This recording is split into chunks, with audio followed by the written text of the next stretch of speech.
Remember to properly cite specific information from search results when you use the web search tool. Using tags. Don't cite from document context. Commander Marcus Jefferson stood tall as he waited in line at the Galactic Customs checkpoint.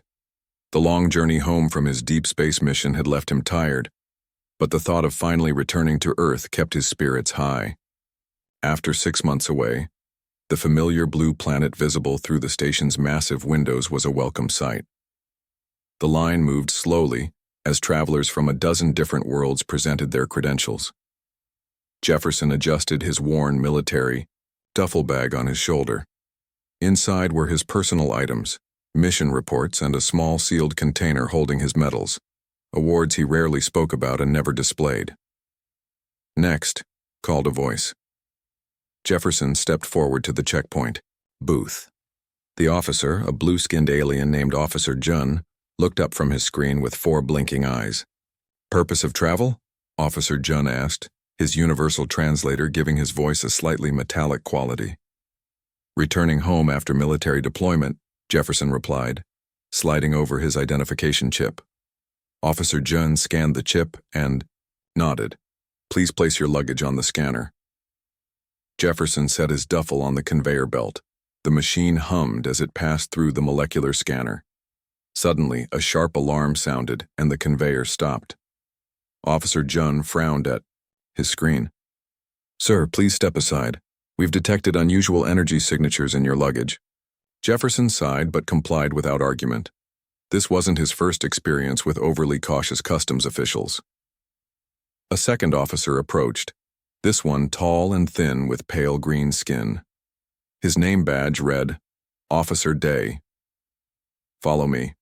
"Please," Officer Day said, picking up Jefferson's bag with gloved hands.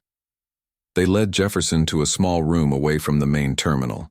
The walls were stark white, with only a metal table and 3 chairs. Officer Day placed the bag on the table and carefully opened it. "We need to examine all contents," he explained, methodically removing Jefferson's clothes and personal items. When he reached the sealed metal container, Officer Day paused. "What's in this?" "Military decorations," Jefferson answered calmly. "They're registered in my service record." Officer Day opened the container. Inside, nestled in protective foam, lay 5 medals. They were unlike typical human military medals. Each gave off a faint glow in different colors, and tiny symbols etched into their surfaces seemed to shift and change when viewed from different angles. "These don't match any known Terran military patterns," Officer Jun said, scanning them with a handheld device. "The energy readings are concerning." Jefferson kept his expression neutral. "They're legitimate awards." "From whom?" Officer Day asked, his tone becoming suspicious. "Humans have only been part of the Galactic Alliance for 8 years. These appear much older. I'm not at liberty to discuss their origins without proper clearance," Jefferson replied. The 2 officers exchanged glances. "We'll need to verify." "These," Officer Jun said. "Please wait here." As they stepped outside to consult with their superiors, Jefferson sat alone in the room. Through the small window in the door, he could see them speaking with a senior officer, a stocky, orange-skinned alien named Captain Ho. Their conversation grew animated, with frequent glances toward the room. The door slid open, and Captain Ho entered, followed by the 2 officers and 2 new figures, heavily armed security personnel. "Commander Jefferson," Captain Ho said, his deep voice filling the small room. "I'm afraid we have a problem. These items are registering as potential security threats. They contain technology not approved for civilian transport." Jefferson straightened in his chair. "With respect, Captain, I am not a civilian. I am a commander in the Terran Defense Force, and those medals were lawfully awarded to me." "By whom?" Captain Ho demanded. "Our database shows no record of such items being issued to any human." "As I told your officers, that information is classified." "Captain." Ho's orange skin darkened with frustration. "Commander, smuggling restricted technology, even disguised as metals, is a serious offense. Until we verify their origin, you will be detained." Jefferson remained calm, though his patience was wearing thin. I suggest you contact Admiral Song at Terran Defense Headquarters. She has the necessary clearance. We're in the process of contacting your superiors, Captain Ho replied. Until then, you'll remain here under guard. As the officers left, Jefferson sat back in his chair. He knew what would happen once they reached Admiral Song. He had hoped to avoid the attention, the questions, the inevitable recognition. He had never wanted the medals in the first place. He'd only accepted them because refusing would have caused a diplomatic incident. Through the window, Jefferson saw a flurry of activity. More senior officials had arrived, looking at screens and speaking urgently. Something had changed. Captain Ho's expression shifted from suspicion to confusion, then to shock as he read something on his tablet. The door slid open again. Captain Ho entered, his posture now stiff and formal. "Commander Jefferson," he said, his voice noticeably different. "We've received communication from the highest levels. Please forgive the inconvenience. You're free to go." Jefferson simply nodded and began repacking his bag. "If I may ask," Captain Ho said quietly, "who are you really?" Jefferson closed his bag and looked the captain in the eyes. "Just a soldier doing his job, Captain. Nothing more." As Jefferson left the room, he noticed the corridor had filled with curious onlookers. Word had spread quickly. So much for keeping a low profile, he thought, as he headed toward the Earth shuttle, aware that his quiet return home had just become anything but quiet. The detention room felt smaller with each passing hour. Commander Jefferson sat with perfect military posture despite his fatigue. The initial questioning by Captain Ho had evolved into a formal investigation, with a panel of 5 officials now seated across from him at the metal table. The leader of the panel, Inspector Gill, tapped his 6-fingered hand on a digital tablet. He was from a species known for their logical minds and suspicious nature. His pale blue skin contrasted with the dark uniform of the Galactic Security Force. "Commander Jefferson," Inspector Gill began, "our scans show these metals contain quantum technology far beyond what Earth currently possesses. Explaining their presence in your luggage would be beneficial for all parties involved." Jefferson kept his expression neutral. "I understand your concern, Inspector. However, I am bound by confidentiality protocols." A female official with silvery scales and sharp features leaned forward. Her name badge identified her as Director Nam. "Commander," she said, her voice surprisingly gentle, "surely you understand our position. Unknown technology entering Earth sector must be verified. Your military rank, while respected, does not exempt you from security procedures." Jefferson nodded respectfully. "I'm aware of protocol, Director Nam. I've followed it for 20 years. What I can tell you is that these medals were awarded legitimately for service to the Galactic Alliance." The third official, a heavy-set humanoid named Senior Agent Tay, scoffed. "Impossible. Humans have been part of the Alliance for only 8 years. These medals appear to be at least 30 years old based on their craftsmanship." "I never claimed they were human-made," Jefferson replied calmly. The room fell silent as the implications sank in. Inspector Gill studied Jefferson with renewed interest. "You're claiming these were awarded by non-human civilizations? Before Earth joined the Alliance?" Jefferson remained silent. The 4th panel member, a thin being with translucent skin named Counselor Juan, adjusted his breathing apparatus before speaking. "Our records show you served in Earth's military before first contact. What mission could possibly have put you in contact with Alliance species before Earth knew they existed?" "I cannot answer that question," Jefferson said firmly. The 5th official, a small robotic entity called Analyzer Jin, spoke in a perfectly modulated voice.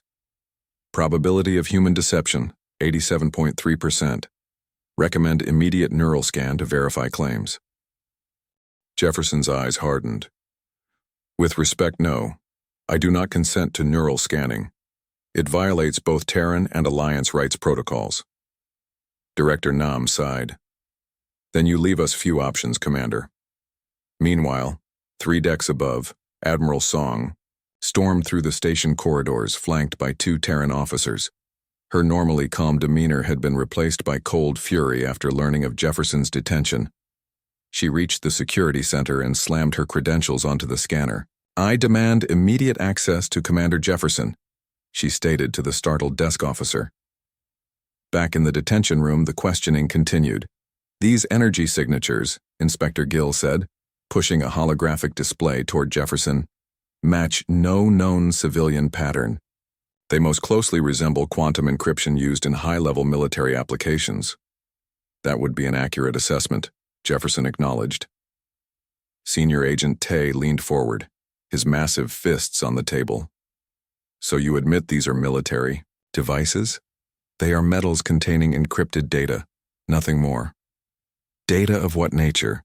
pressed Counselor Juan. Before Jefferson could respond, the door slid open. Admiral Song entered, her presence immediately commanding attention. The panel members rose respectfully, all except Analyzer Jin, who simply rotated toward the new arrival. "This interview is over," Admiral Song announced. "Commander Jefferson is under my direct authority, and this detention is unauthorized." "Inspector," Gill straightened. "Admiral, with respect, we have detected unauthorized technology." "Not unauthorized," Admiral Song interrupted. "Classified. There's a difference." She handed him a data crystal. "This should clarify the situation." Inspector Gill inserted the crystal into his tablet. As he read, his expression shifted from confidence to confusion, then to shock. He passed the tablet to the others, who displayed similar reactions. Director Nam was the first to recover. "This is unexpected." "It's authentic," Admiral Song assured them. "Now I suggest you release Commander Jefferson immediately before this becomes a diplomatic incident." Analyzer Jin's lights blinked rapidly. "New information contradicts previous analysis. Probability of deception now calculated at 3.2%. Inspector." Gill looked at Jefferson with new eyes. "Commander, we had no idea." Jefferson simply nodded, neither accepting nor rejecting the implicit apology.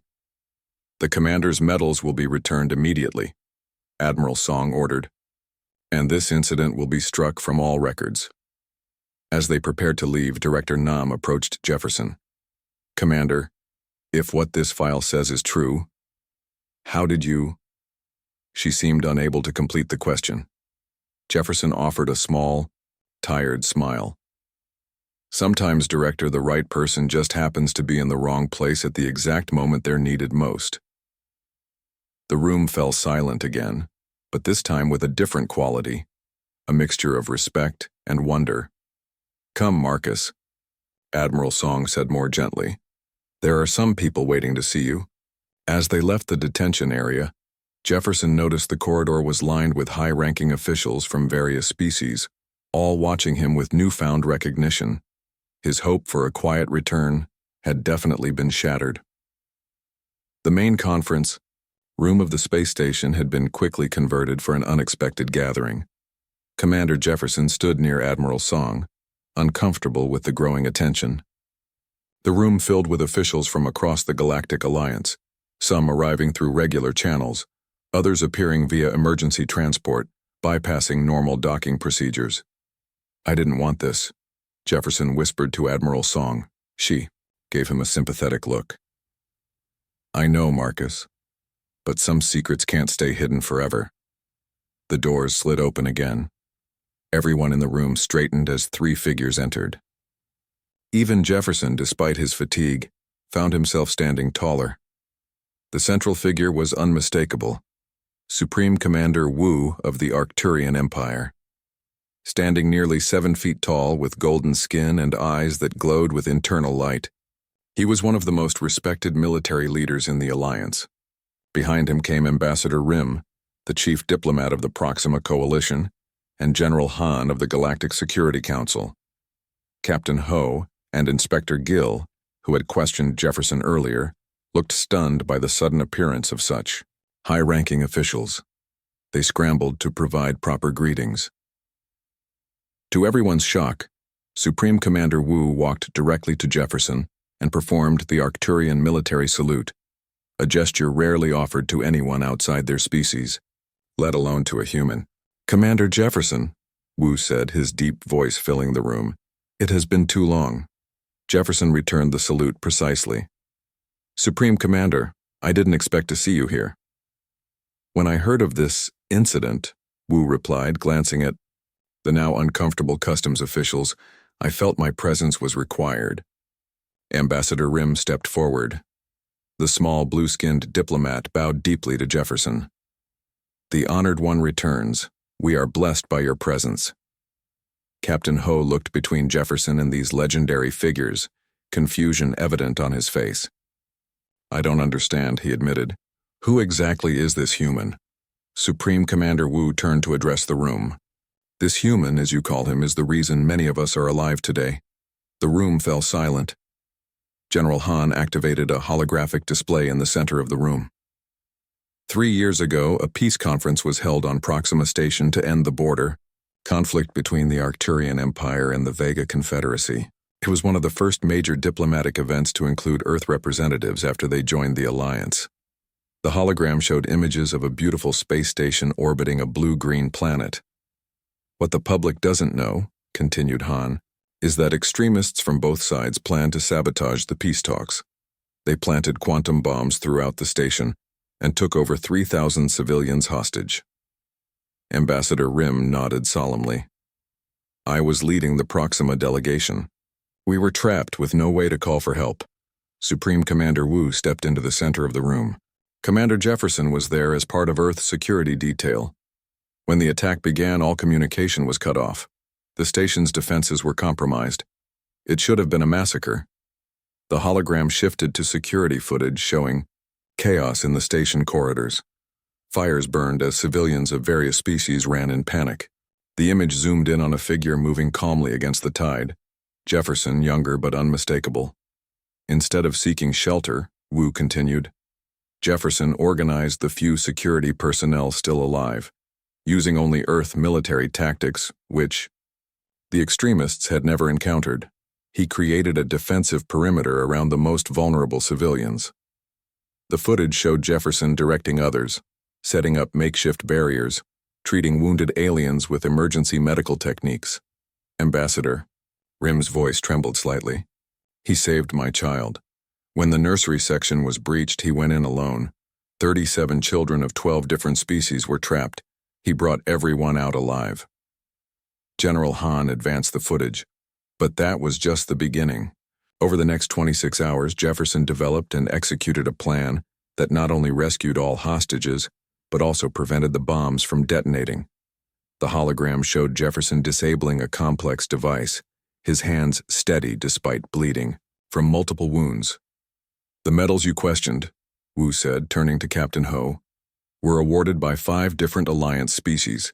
Each contains quantum-encoded data of Jefferson's tactical innovations, now taught at our military academies. They generate energy because they are living records, not mere decorations.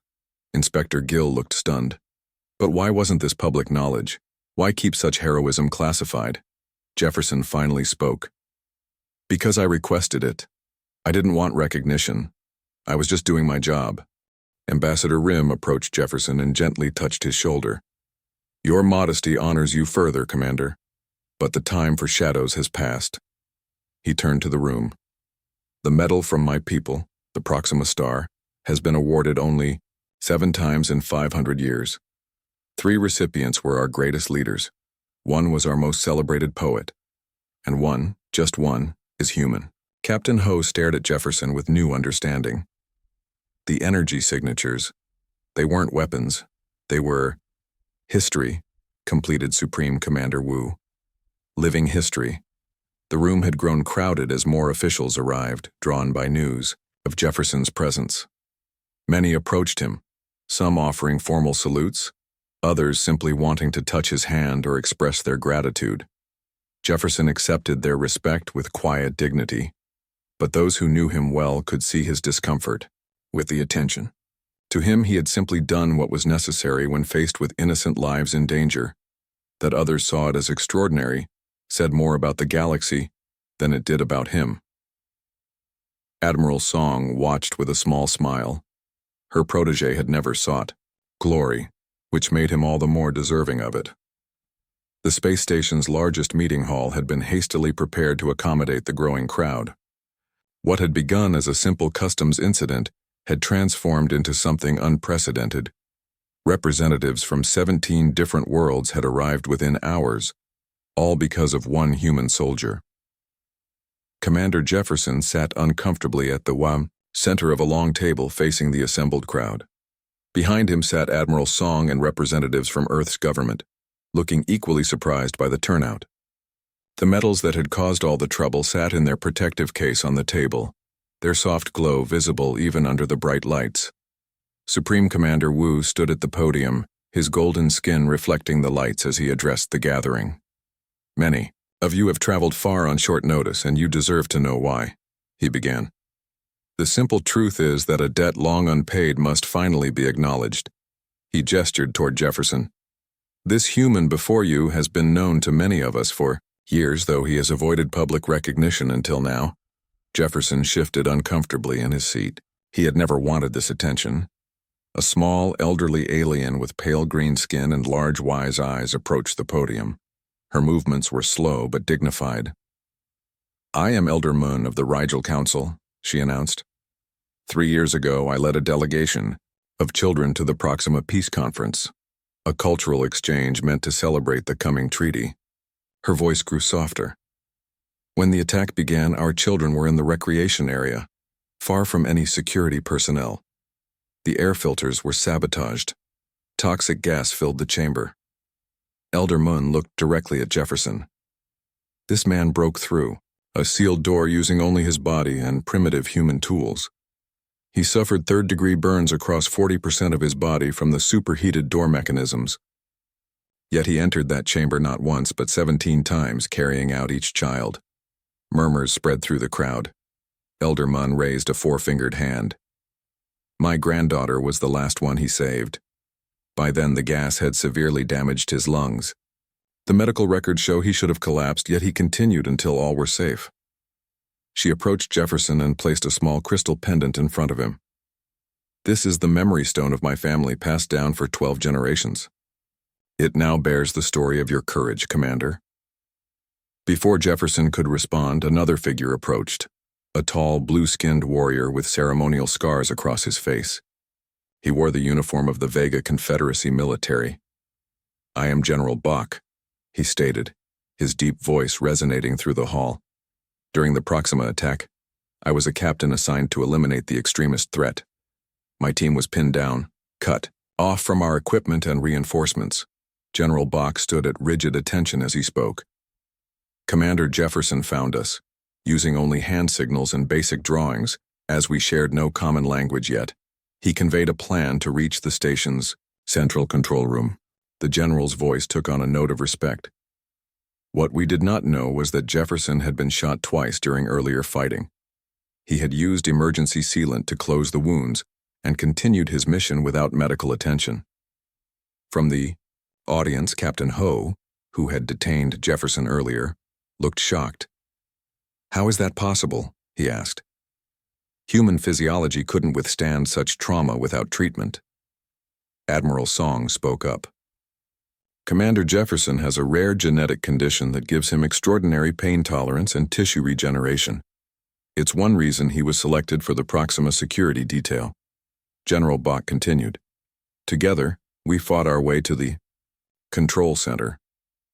There, Jefferson used Earth hacking methods, crude but effective, to restore communications and life support to the civilian sectors. A slender, almost ethereal being floated forward. Her body seemed composed of light and mist. "I am Counselor Sol of the Centauri Collective," she said in a melodic voice. "I was the medical coordinator during the crisis." She gestured to the holographic display which showed medical scans. "These are Commander Jefferson's injuries from the incident. 27 distinct wounds, including 4 that would be fatal to most humans. Yet he refused full treatment until all civilians were accounted for." Counselor Sol turned to face Jefferson directly.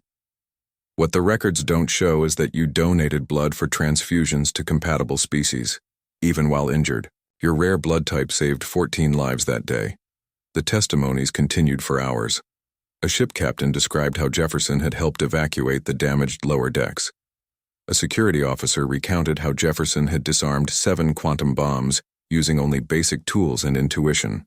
A young diplomat told of how Jefferson had created a safe passage through burning corridors by using his own body to test for structural weaknesses. Throughout it all, Jefferson sat quietly, his expression a mixture of discomfort and resignation. These were not stories he told. These were not memories he revisited by choice. When the formal testimonies ended, Supreme Commander Wu returned to the podium. The medals that caused today's incident were awarded in a private ceremony at Commander Jefferson's request. He asked that his actions remain classified, not from a desire for secrecy but from a genuine belief that he had simply done his duty. Wu looked out at the gathered representatives. Today, we honor not just his courage, but his humility.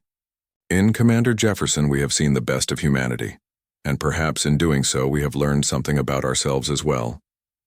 The final day of what had become known as the Jefferson hearings dawned quietly on the space station. What had begun as a simple custom stop had transformed into a historic event, the first time so many high-ranking galactic officials had gathered to honor a single person, let alone a human. Commander Jefferson stood at the window of his temporary quarters, watching the stars. He had hoped to return to Earth quietly, to resume his duties without fanfare. Instead, his past had caught up with him in the most public way possible. A soft chime announced a visitor. Admiral Song entered carrying a crisp new uniform. "The ceremony begins in 2 hours," she said, laying the uniform on his bed. The Galactic Council insisted on full diplomatic protocol. Jefferson sighed. "Is all this really necessary, Admiral?" She gave him a sympathetic smile. "I'm afraid so, Marcus. Some stories need to be told even when the hero doesn't want the spotlight." Later, Jefferson walked into the Grand Hall, now transformed with banners representing every major species in the Alliance. Hundreds of dignitaries filled the seats. At the front stood Captain Ho and Officer Jun, the customs officials who had detained him days earlier. They looked nervous as Jefferson approached. "Commander," Captain Ho began awkwardly, "we wish to offer our deepest apologies for—" Jefferson interrupted with a small smile. "No apologies needed, Captain. You were doing your job." "But we treated you with suspicion, even disrespect," Officer Jun added, his 4 eyes blinking rapidly in distress. "You had no way of knowing," Jefferson assured them. "I never wanted these medals to be public knowledge." Before they could respond, the ceremony began. Supreme Commander Wu took the center stage, his golden uniform gleaming under the lights. "Today," he announced, "we correct a historical oversight. For too long the actions of Commander Marcus Jefferson have remained classified, known only to those directly involved in the Proxima incident. That changes now." Jefferson was called forward. As he stood before the gathered representatives, a massive screen displayed images from the incident, space station corridors filled with smoke, wounded civilians of various species, and Jefferson moving through it all with calm determination. Ambassador Rim approached with a small, ornate box. "The Galactic Council has created a new honor," he explained, "the Medal of Unity, to be awarded to those who embody the highest ideals of cooperation between species." He opened the box to reveal a medal unlike any other, a perfect sphere containing what appeared to be a miniature galaxy, stars swirling inside crystal-clear material. "You are its first recipient," Ambassador Rim said, placing the medal in Jefferson's hands. "Every star within represents a life you touched during those 26 hours. Jefferson looked at the hundreds of tiny lights moving within the sphere. "I didn't do it alone," he said quietly. "No one ever does," agreed Commander Wu. "But someone must take the first step." The ceremony continued with representatives from each world sharing how Jefferson's actions had changed their perspective on humans. Many admitted their species had harbored doubts about Earth joining the Alliance, concerns that humans were too unpredictable, too emotional, too primitive technologically. "We were wrong," Elderman stated simply. "We judge by standards that missed what truly matters." Captain Ho stepped forward unexpectedly. "If I may speak," he requested. When granted permission, he turned to face the audience. 3 days ago, I detained Commander Jefferson because I could not believe a human could have earned such honors. I was raised with stories that humans were dangerous, unpredictable creatures who had barely left their own solar system. He looked at Jefferson with genuine respect. I have learned that sometimes the greatest technology is not a weapon or a ship. Sometimes it is the courage to act when others cannot. After the ceremony, Jefferson found himself surrounded by young officers from various species, all eager to meet him. Among them were Officer Jun and several other customs officials, now looking at him with admiration rather than suspicion. A young cadet approached hesitantly. "Commander Jefferson," she said, her voice trembling slightly. "I'm training to join the Alliance Security Force. Would you share one lesson from your experience?" Jefferson considered the question carefully. "Trust your training, but be willing to adapt. The rulebook is important, but sometimes the situation calls for something that isn't written down yet." The young officers nodded eagerly, hanging on his every word. Admiral Song watched from a distance, a proud smile on her face. She approached, as the crowd finally dispersed. "Ready to go home?" she asked. Jefferson nodded, relief evident in his expression. "More than ready." "There's just one more thing," Admiral Song said. "The Galactic Council has approved a new training program at the Academy. They want you to lead it, teaching officers from all species to work together in crisis situations." Jefferson looked surprised. "They want me to be an instructor?" "They want you to be yourself, Marcus," she replied. "Sometimes the best way to teach courage is simply to demonstrate it." As they boarded the shuttle for Earth, Jefferson took one last look at the space station where his secret had finally been revealed.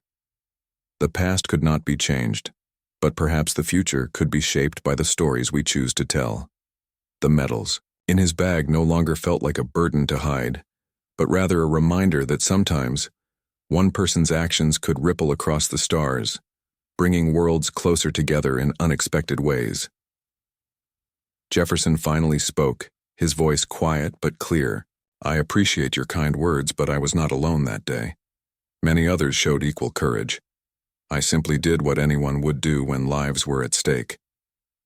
His simple statement, devoid of grandeur or self-importance, seemed to move the audience, more than any of the dramatic testimonies that had preceded it.